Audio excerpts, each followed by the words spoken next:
Buenas noches, hermanos, ¿cómo están? Mi nombre es Freddy Galeano. Es un gusto poder estar aquí otra vez compartiendo con ustedes la palabra de Dios.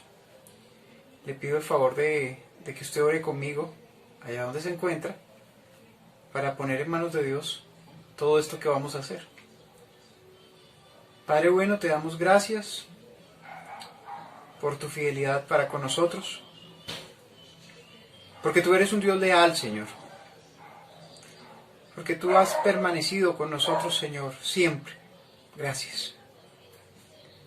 Espíritu Santo de Dios, te pido que tú me guíes en esta enseñanza, guíes a mis hermanos, Señor, también, Señor, que van a escuchar esta palabra. Y te pido, Señor, que todos seamos como los de Berea, que siempre que escuchaban una palabra iban y miraban en la Escritura a ver si era así. Ayúdanos a hacer de esa manera, Señor.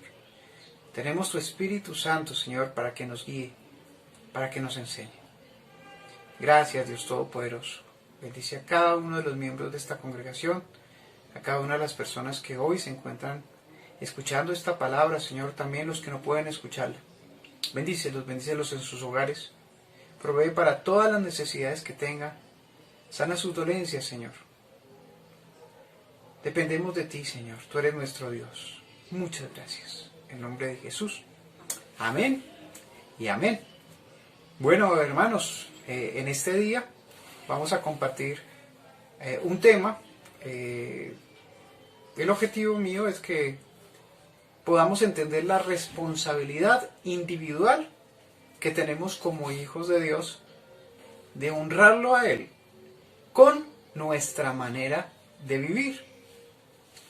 Que podamos ser leales a Dios, que podamos corresponder ese amor que Él ha tenido por usted y por mí, ese precio que Él ha pagado por nosotros podamos ser leales y corresponderle a Él como se debe. Porque es el tema que estamos viendo durante este mes. La lealtad. El título que le di a esta predicación es Un padre digno de nuestra lealtad. Y la cita que vamos a utilizar como base es 1 de Pedro 1, del 17 al 19. Entonces, vamos a comenzar.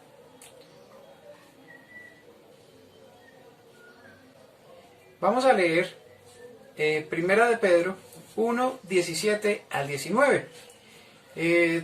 Todas las citas las voy a leer de la Biblia de las Américas, a menos que les indique otra versión, ¿verdad? Entonces, para que usted sepa, hermano.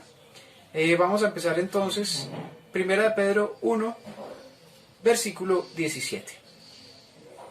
Y si invocáis como Padre a aquel que imparcialmente juzga, según la obra de cada uno, conducíos en temor durante el tiempo de vuestra peregrinación, sabiendo que no fuisteis redimidos de vuestra vana manera de vivir heredada de vuestros padres con cosas perecederas, como oro o plata, sino con sangre preciosa, como de un cordero sin tacha y sin mancha, la sangre de Cristo. Y quiero leerles también el mismo versículo según la traducción del lenguaje actual. Dice así: Dios es un juez que no tiene favoritos, y será Él quien decida si merecemos ser castigados o premiados, según lo que cada uno de nosotros haya hecho. Así que si ustedes dicen que Dios es su Padre, deben honrarlo en este mundo todos los días de su vida, porque Dios los libró de ese modo de vida, que es poco provechoso, y que ustedes aprendieron de sus antepasados. Y bien saben ustedes que, para liberarlos, Dios no pagó con oro y plata, que son cosas que no duran. Al contrario, pagó con la sangre preciosa de Cristo. Cuando Cristo murió en la cruz, fue ofrecido como sacrificio, como un cordero sin defecto. Ahora vamos a ver las circunstancias en las cuales el apóstol Pedro escribió esta carta. Vamos a ver el contexto en el que se encontraba en ese momento al escribir la carta. Esta primera carta de Pedro se escribió entre los años 64 y 67 después de Cristo, durante el reinado de un emperador muy sangriento, Nerón. Era emperador del Imperio Romano. Y en el momento en que la persecución por parte de Roma contra los cristianos estaba comenzando. En cuanto al lugar, el mismo escritor menciona en esta misma carta, en el capítulo 5 y 13, él dice lo siguiente: la que está en Babilonia, elegida juntamente con vosotros, os saluda, y también mi hijo Marcos. En otros manuscritos aparece: la iglesia que está en Babilonia, elegida juntamente con vosotros, os saluda, y también mi hijo Marcos. Entonces, el mismo autor, Pedro, habla de que está en Babilonia. Algunos comentaristas piensan que Pedro está hablando aquí metafóricamente, y cuando dice Babilonia se está refiriendo a Roma. Otros piensan que por la forma en que Pedro escribe, que es una forma muy directa y no simbólica, como en el caso, por ejemplo, del libro del Apocalipsis, que es un libro simbólico. No, Pedro escribe muy directo, pues que él se encontraba evidentemente en Babilonia. Caben las dos posibilidades. El hecho es que el tema que nos presenta esta epístola es la esperanza cristiana en tiempos de sufrimiento. Ese es el tema principal de esta epístola. Yo lo invito a usted, hermano y hermana, que esta semana usted lea la carta completa de Pedro. No es muy larga, y usted puede encontrar unos tesoros muy grandes, muy valiosos, y una extensión de esta predicación que nosotros hacemos en 40, 45 minutos. Usted puede enfatizar mucho más. Recuerde que en la oración que hacíamos ahora decíamos: Señor, ayúdanos a ser como los de Berea, esos que no comían entero, iban y miraban a ver si lo que les estaban enseñando era así. Entonces recuerde el tema: la esperanza cristiana en tiempos de sufrimiento. Mientras el apóstol Pedro escribió sobre el sufrimiento, él siempre enfatizó la alegría. Siempre la alegría acompañando al sufrimiento. Siempre. Para nosotros los hijos de Dios debe ser una constante. Santiago dice: alegraos, tened por sumo gozo cuando os encontréis en diversas pruebas. ¿Por qué? Palabras más, palabras menos. Esto ahonda en el crecimiento de nosotros como hijos de Dios. La persecución de Nerón comenzó en Roma. Luego, por el mismo ejemplo del emperador, se estimularon los enemigos de los cristianos por todo el Imperio Romano, que abarcaba el norte de África, abarcaba desde España, pasando por Italia, por Francia, yendo hasta Turquía, actualmente Turquía, y bajando de ahí por el Oriente Medio. En todo ese imperio había enemigos de los cristianos. Entonces, el ejemplo que dio Nerón en Roma, cuando empezó esta persecución, cuando empezó a quemar a cristianos, a matar a cristianos, se fue y se regó por todo el imperio. Para ese momento la iglesia ya tenía por ahí unos 35 años. Nerón ejecutó a Pablo y luego ejecutó a Pedro. Los receptores de esta carta fueron las provincias del centro y el norte de Asia Menor, que hoy en día es Turquía.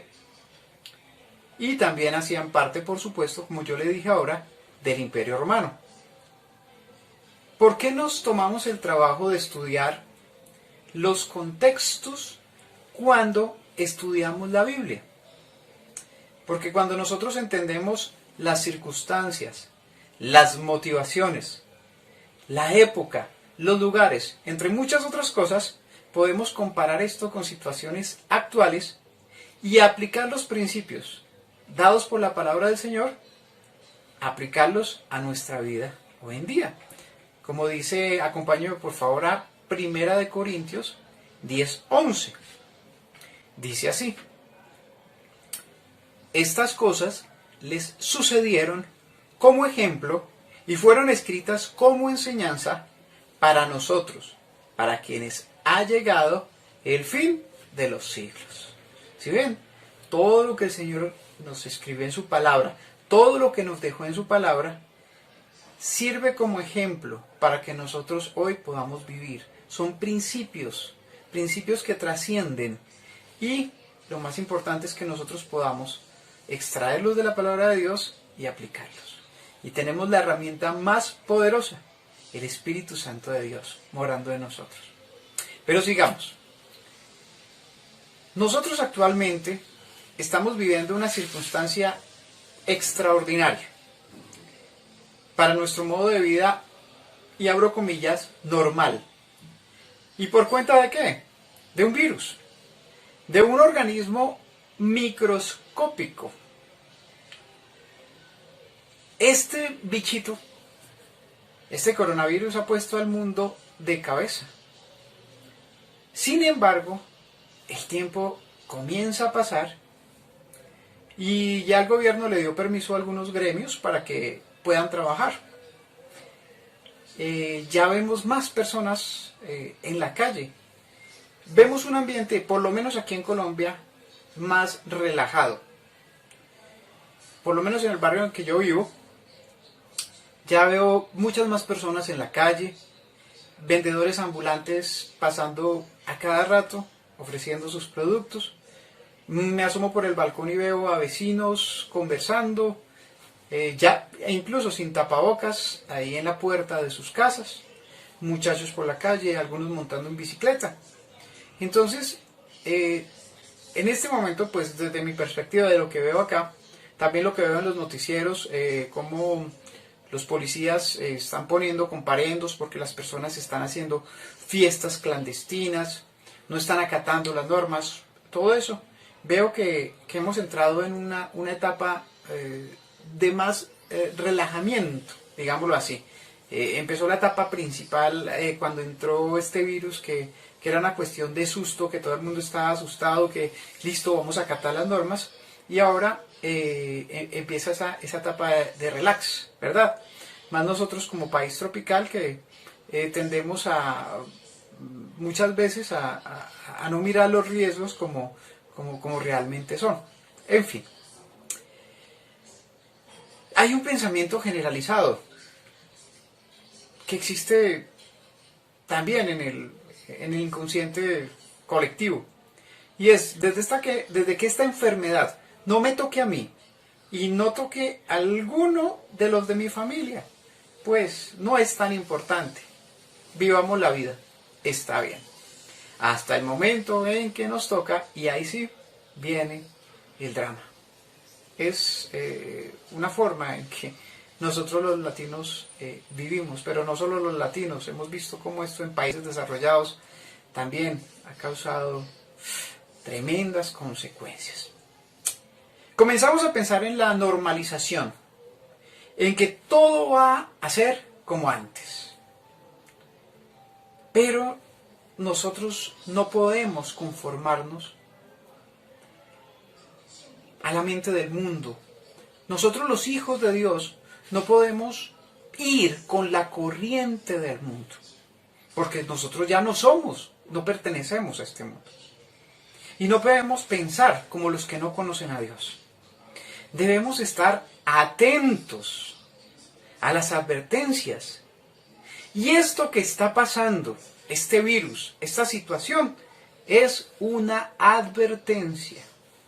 El pastor Pedro Hernández nos enseñaba al principio de este mes, y voy a citar literalmente lo que tomé de esa prédica: las advertencias no tienen fecha de vencimiento, son para todos sus hijos y para todos los tiempos. No tienen fecha de vencimiento, son para todos sus hijos y para todos los tiempos. Es decir, cuando el Señor llama la atención, cuando el Señor dice pilas, que aquí hay algo, nosotros no podemos relajarnos. Por el hecho de que empiece a pasar, por el hecho de que la cuestión se comience a normalizar, no podemos relajarnos. El Señor ha hecho una advertencia y tenemos que estar atentos. No podemos seguir durmiendo, hermanos y hermanas. La iglesia de Cristo no puede seguir durmiendo. Tenemos que ponernos las pilas, tenemos que decirle, Señor, ¿qué es lo que tú quieres que yo haga hoy, Señor? ¿Qué es lo que nos estás mostrando con esto que está pasando, Señor? Estudiábamos con el pastor Pedro Mateo capítulo 27, del 1 al 14 en esa ocasión. Pero yo quiero leerles nuevamente del capítulo 24, del verso 7 al 14. Y esta vez de la traducción del lenguaje actual. Dice: porque los países pelearán unos contra otros, la gente no tendrá que comer, y en muchos lugares habrá terremotos. Eso es solo el principio de todo lo que el mundo sufrirá. Ustedes serán llevados presos y entregados a las autoridades para que los maltraten y los maten. Todo el mundo los odiará por ser mis discípulos. Muchos de mis seguidores dejarán de creer en mí. Uno traicionará al otro y sentirá odio por él. Llegarán muchos falsos profetas y engañarán a muchas personas. La gente será tan mala que la mayoría dejará de amarse. Pero yo salvaré a todos mis seguidores que confíen en mí hasta el final. El fin del mundo llegará cuando las buenas noticias del reino de Dios sean anunciadas en toda la tierra y todo el mundo las haya escuchado. Si nosotros nos ponemos a ver dónde podríamos estar en cuanto al tiempo, en esto que el Señor nos dice, pues podríamos decir el versículo 7, donde dice, porque los países pelearán unos contra otros. Sí, está sucediendo, ¿verdad? Ha sucedido. La gente no tendrá que comer. Empieza a verse evidencia de hambrunas por consecuencia de este virus. Una plaga de langostas que está azotando el norte de África. Los precios del petróleo por el piso. Los incendios en la Amazonía, los incendios en Australia, ¿verdad? Y la recesión que va a venir después de que todo el comercio tuvo que pararse por causa de este virus. En muchos lugares habrá terremotos. El reporte de los geólogos es que va aumentando el número de terremotos cada día más. Pero dice, eso es solo el principio de todo lo que el mundo sufrirá. O sea que si yo me pusiera a ver este pasaje, yo diría, estamos en el principio. Esto que sucedió es el principio de todo lo que viene. Por eso, hermanos, no podemos dormirnos. Por eso no podemos relajarnos. Porque las situaciones a nivel mundial no van a mejorar. La palabra de Dios dice que van a empeorar. ¿Qué tenemos que hacer nosotros? Estar listos, hermanos. Van a venir engañadores. Van a venir corruptos. Van a venir personas que con la misma palabra de Dios van a querer engañar al pueblo de Dios. ¿Y cómo contrarrestamos eso? Nosotros estudiando, conociendo, escudriñando la palabra de Dios. Metiéndonos en oración. Pidiéndole, Señor, que tu Espíritu me guíe cada día. Líbrame de los engañadores, Señor. Ayúdame a vivir lo que viene. Porque, hermano, tengo que decirle la verdad. La palabra de Dios dice que va a ser peor. Yo no lo puedo engañar, yo no le puedo decir a usted, no, sí, vamos para adelante, tranquilos. No, no, no. No, esto es una advertencia. Esto que estamos viviendo es una advertencia. Porque lo que viene va a ser más fuerte. Entonces, esto nos ayude, que nos ayude Dios a mirar cómo estamos enfrentando esto ahora. Dios nos está preparando ahora para lo que viene, que va a ser más fuerte. Es lo que dice su palabra. Cielo y tierra pasarán, mas la palabra de Dios no va a pasar. Hermanos, lo que estamos viendo es una muestrica, una muestra de lo que viene. Pedro estaba advirtiendo a las provincias a las que él escribió sobre la tribulación que venía. Porque aún no había comenzado la persecución en el Imperio Romano cuando Pedro escribió esta carta. Estaba comenzando apenas esa etapa. Todavía se permitía que los diferentes religiones tuvieran su culto, pero todavía públicamente no se habían quemado cristianos por parte de Roma. Pero Pedro estaba advirtiendo, estas provincias le estaban diciendo, mire, lo que se viene va a ser fuerte, va a ser fuerte. Y fue tan fuerte que en eso que se vino, en esa tribulación de ese entonces, Pedro y Pablo fueron asesinados por el emperador de turno, Nerón. Pedro le estaba diciendo a estas congregaciones de estas provincias que deberían prepararse y ser conscientes, y hoy vamos a ver este tema de la responsabilidad personal que cada uno tenía delante del Señor. Y es lo que vamos a estudiar hoy a la luz de la cita que leímos al principio. Y vamos a ver 3 puntos muy sencillos acerca de eso.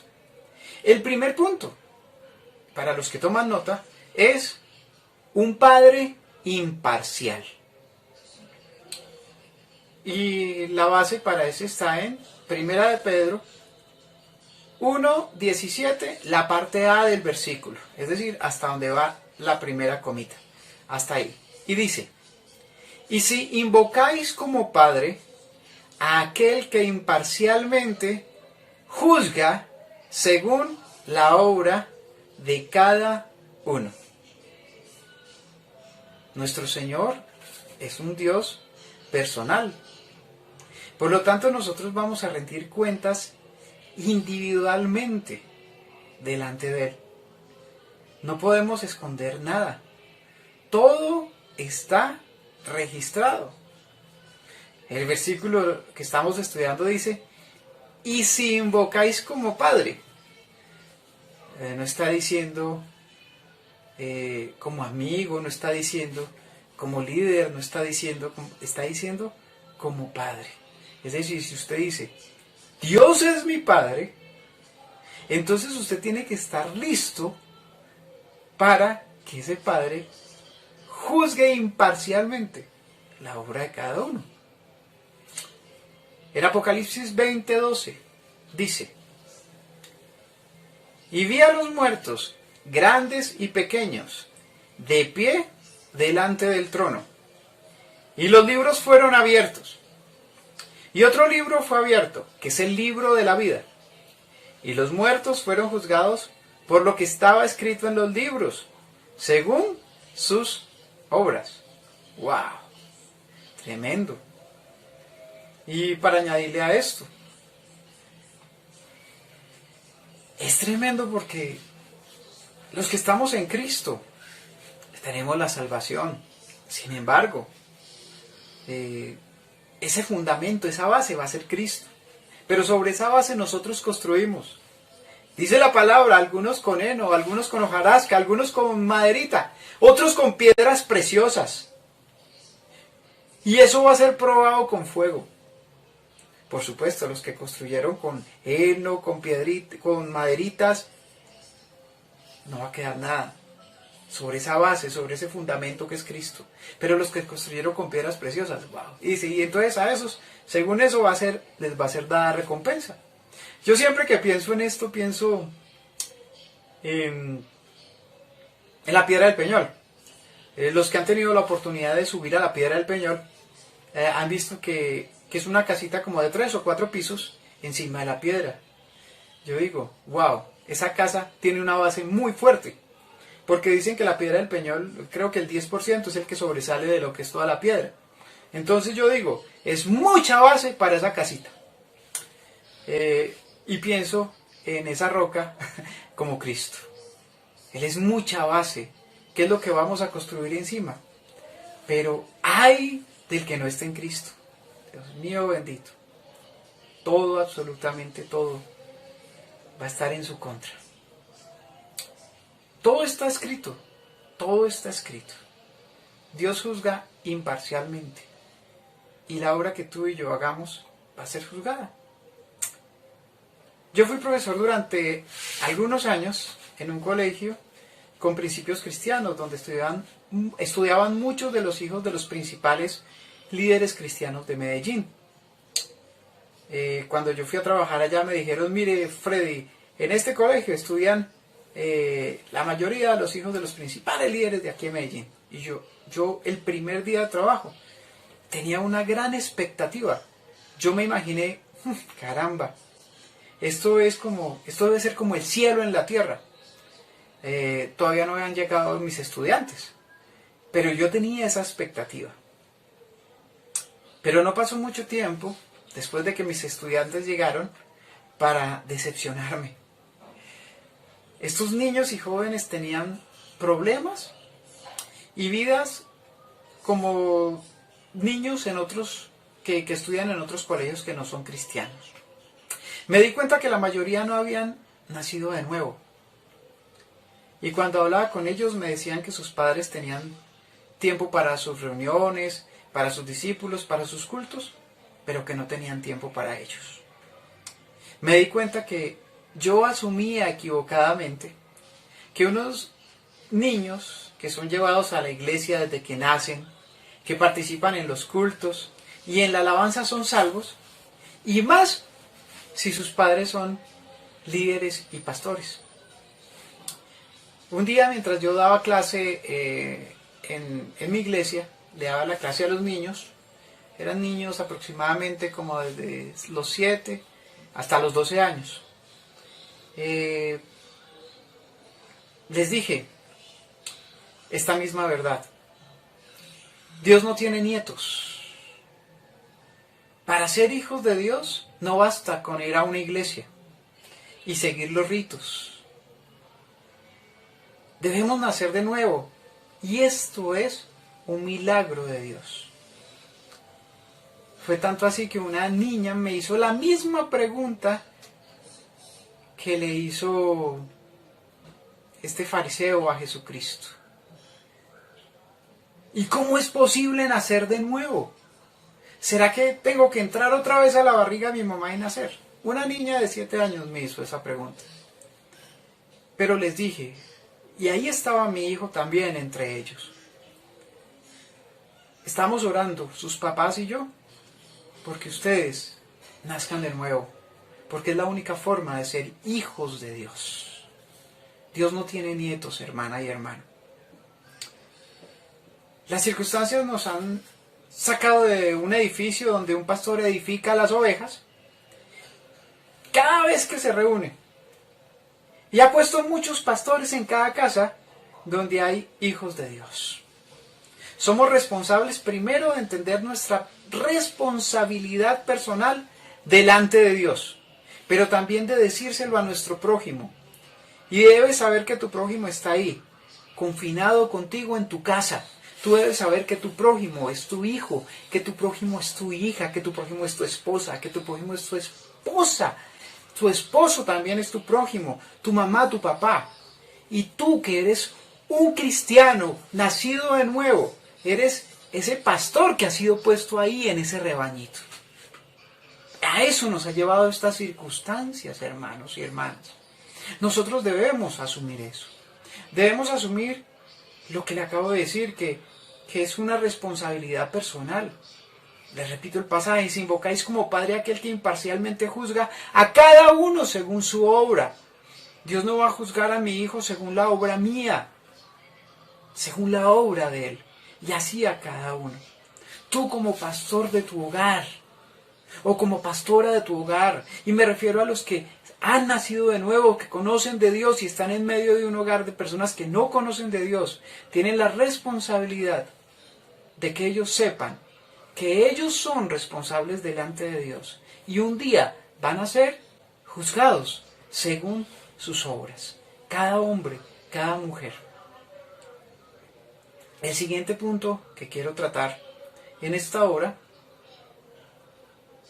es un padre digno de honra.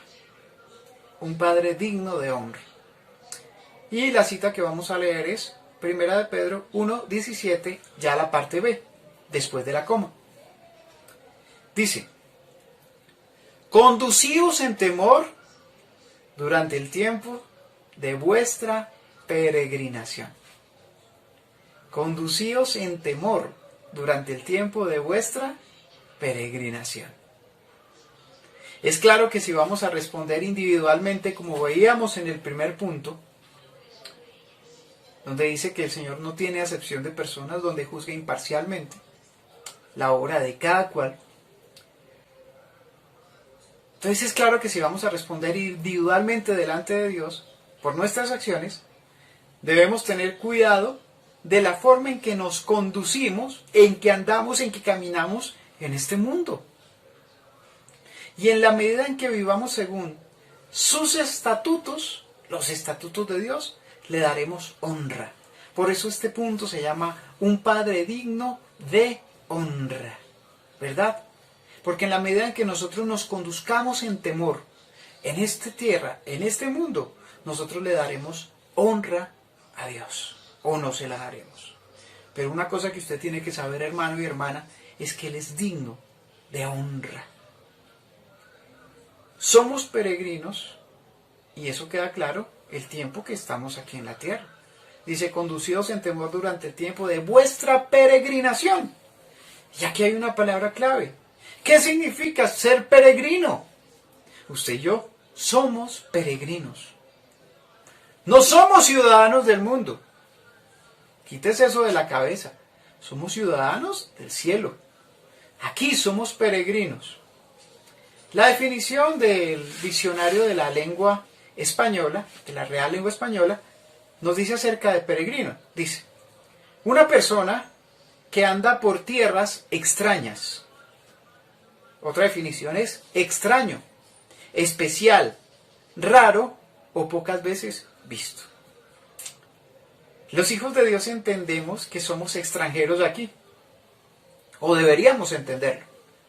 Y si nuestra conducta va de acuerdo con la obediencia a nuestro Padre, a la palabra escrita que Él nos dio y a la guianza de su Santo Espíritu, realmente para el mundo vamos a ser raros y vamos a ser extraños. Si nosotros decidimos andar en obediencia a lo que Dios nos ha mandado hacer, vamos a ser vistos como bichos raros por el mundo. Eso no puede extrañarnos.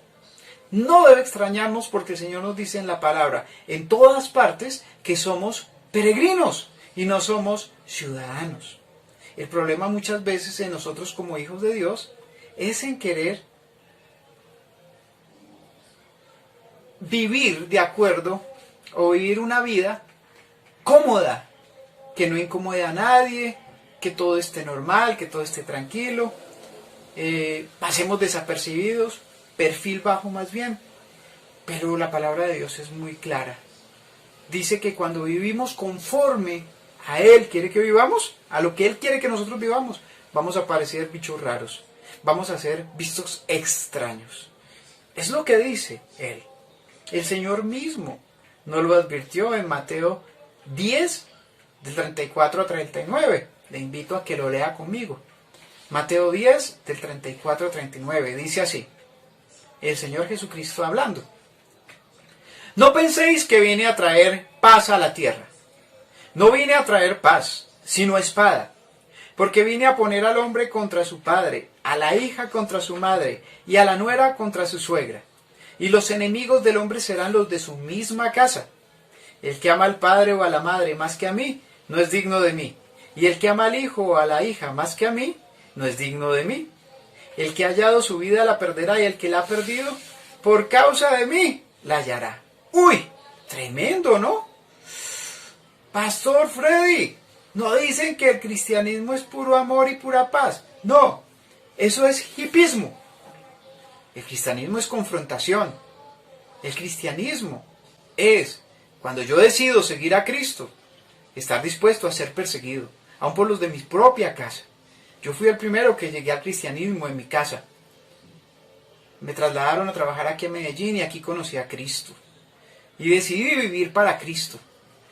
Y no fue color de rosa. Durante año y medio mi mamá lloraba cada vez que hablaba conmigo. Mi papá se enfurecía. Mi hermana no me quería hablar porque yo era de esa religión, porque yo me había dejado lavar el cerebro. Hubo ocasiones muy difíciles, hubo pruebas, hubo momentos en que me quedé sin empleo y no tenía dinero. De llamar a mi familia y decirles, familia, estoy sin dinero. Y ellos decirme, véngase para Bogotá, estudia otra carrera, se la pagamos, pero usted deja esa religión.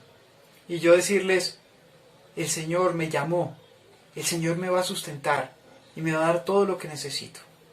Y a la media hora me llaman y me dicen, Freddy, necesitamos un profesor, necesitamos... Y ya tenía empleo. Porque el Señor es fiel. Pero lo que Él dice, yo he venido a traer espada, yo he venido a traer, va a haber en contra del padre contra los hijos. Claro, esa confrontación inicial va a haber. Pero hermano, yo te lo digo por experiencia propia. El Señor trajo a toda mi familia, año y medio después, a sus pies. No te des por vencido, no cedas, porque el Señor es fiel. Y sí, viene la espada, viene la confrontación, vienen las situaciones difíciles, pero el Señor es fiel. Mi familia fue salva, mi papá y mi mamá ya están en el cielo con el Señor. Mi hermanita es una cristiana convertida. El Señor es fiel, pero la espada viene. No te olvides de eso. Más adelante el escritor de esta carta, que estamos leyendo, Primera de Pedro, nos da unos buenos consejos para vivir conforme a lo que el Señor quiere que hagamos. Leamos Primera de Pedro en el capítulo 4, del 1 al 6. Les repito para que usted pueda mirar ahí en la Biblia. Primera de Pedro, capítulo 4, de los versículos del 1 al 6. Esta también la voy a leer de la traducción, la traducción moderna, pues. Dice: ustedes deben estar dispuestos a sufrir, así como Cristo sufrió mientras estuvo aquí en la tierra. Si ustedes sufren como Cristo, ya no seguirán pecando. Eso demostrará que han dejado de seguir sus malos deseos y que dedicarán el resto de su vida a hacer lo que Dios quiere. Por mucho tiempo ustedes vivieron haciendo lo mismo que hacen los que no creen en Dios. Tenían vicios y malos deseos, se emborrachaban, participaban en fiestas escandalosas y lo más terrible de todo, adoraban ídolos. Pero como ustedes ya no se juntan con ellos, ahora ellos hablan mal de ustedes. Pero ya tendrán que darle cuenta a Dios, el juez que está preparado para juzgar a los vivos y a los muertos. Para eso anunció Cristo la buena noticia aún a los muertos, para que después de que Dios los juzgue por lo que hicieron en vida, sus espíritus puedan vivir con Dios. Amén. Esto es lo que el Señor nos dice. Él quiere que nosotros vivamos de esta manera, que dejemos atrás esas cosas que antes eran nuestra forma de vivir, esos malos deseos, y que nos dediquemos a hacer la voluntad de Dios, a buscarla, a desearla, a levantarnos cada día y decirle: Señor, ¿qué es lo que quieres que yo haga hoy, Señor? Esa debe ser nuestra oración diaria. Señor, ¿qué es lo que quieres que haga yo hoy, que estoy aquí metido en esta casa con mi familia? ¿Qué es lo que tú quieres que yo les diga? ¿Qué es lo que quieres que yo haga, Señor? Pregúntale cada día. Porque todos vamos a dar cuenta a Dios. En la medida en que nos acerquemos más al fin, hermano, de los tiempos, en la medida en que nos acerquemos más al final, se va a notar más que somos del cielo. Si vivimos conforme a la voluntad de Dios, obedeciendo su palabra, obedeciendo al Espíritu Santo, se va a notar mucho más que somos hijos de Dios y va a venir más persecución. No nos podemos engañar. No va a llegar el momento en que el mundo te diga: ¡ay, tan bueno, usted tan hijo de Dios! ¡Qué lindo, lo amamos todos! No. El mundo está en tinieblas. Y no todas las personas del mundo están listas para recibir esta luz. Muchos te van a rechazar. Pero vale la pena vivir para Dios. Vale la pena vivir en santidad para el Señor. Vale la pena vivir una vida en la voluntad de Dios. Porque después, hermano, la recompensa va a ser tremenda, tremenda. ¿Qué nos dice el apóstol Pedro? Aún en medio de los sufrimientos, de la tribulación, alégrate y gózate. Y gózate, hermano. Como tercer punto, vamos a tratar el tema de un padre que pagó un alto precio por nosotros. Un Padre que pagó un alto precio por nosotros. Y la cita que vamos a estudiar es 1 de Pedro 1, 18 al 19. Sabiendo que no fuisteis redimidos de vuestra vana manera de vivir, heredada de vuestros padres, con cosas perecederas como oro o plata, sino con sangre preciosa, como de un cordero sin mancha y sin tacha, o mejor, sin tacha y sin mancha, la sangre de Cristo.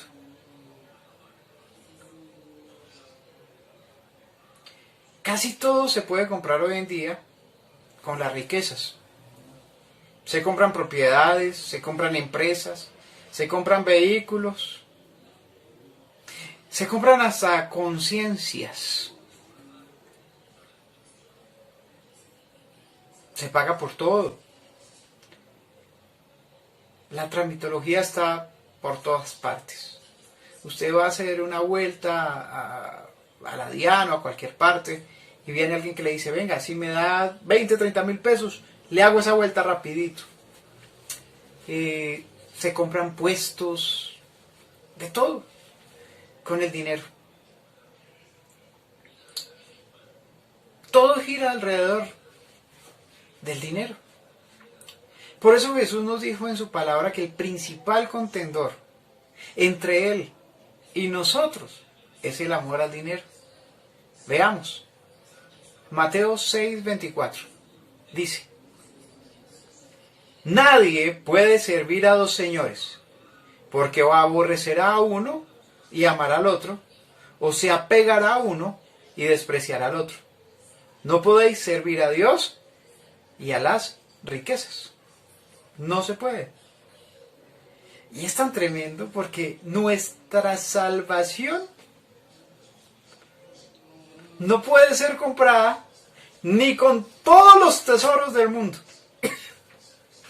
Si se juntaran el dinero de todos los bancos centrales de los países del mundo, todas las riquezas minerales representadas en oro, en plata, en petróleo, en esmeraldas, en diamantes, en titanio,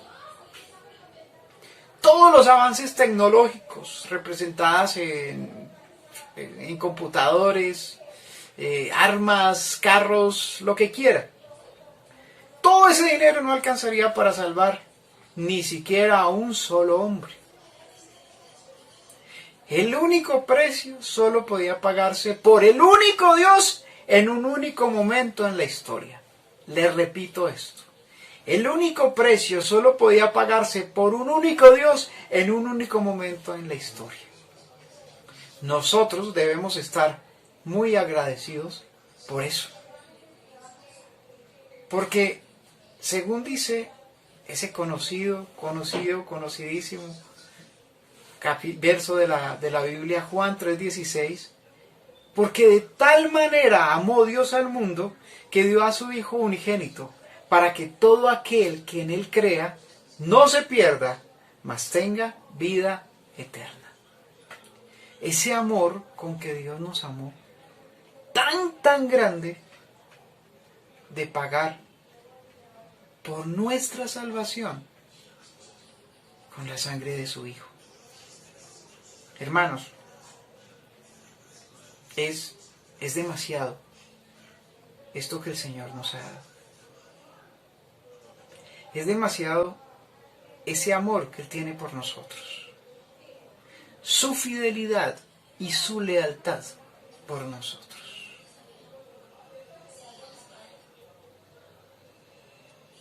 Por eso Él nos dice, no se apeguen a las cosas de esta tierra. No se apeguen a las cosas de este mundo. Porque ustedes no son ciudadanos de acá. No se apeguen a las riquezas que existen aquí en esta tierra, porque es que las riquezas de ustedes están arriba en el cielo. Fueron comprados por precio, el precio que nadie más podía pagar, nadie más. Es un milagro que usted y yo estemos hoy aquí, hermanos. Y con que yo me refiero aquí es que seamos hijos de Dios, la posición que tenemos delante de Dios. Es un milagro. Como conclusión, nuestro Padre nos eligió antes de la fundación del mundo. Nos compró con la sangre preciosa de su Hijo. Nos dio su Santo Espíritu para guiarnos. Tenemos todo. Todo. Es nuestra decisión ser leales a Él, ya que Él lo ha sido con nosotros. Vivamos honrándole sin importar la prueba que nos toque vivir. Vivamos en santidad, caminemos conforme a su voluntad, sin importar el tiempo que tengamos que vivir. Porque tarde o temprano, usted y yo recibiremos la recompensa. El Señor es fiel. Oremos. Padre bueno, te damos gracias por este tiempo. Gracias por amarnos. Gracias, Señor, por habernos escogido. Trae la salvación, Señor, a nuestros hijos e hijas, a nuestros padres y madres, a nuestros esposos y esposas.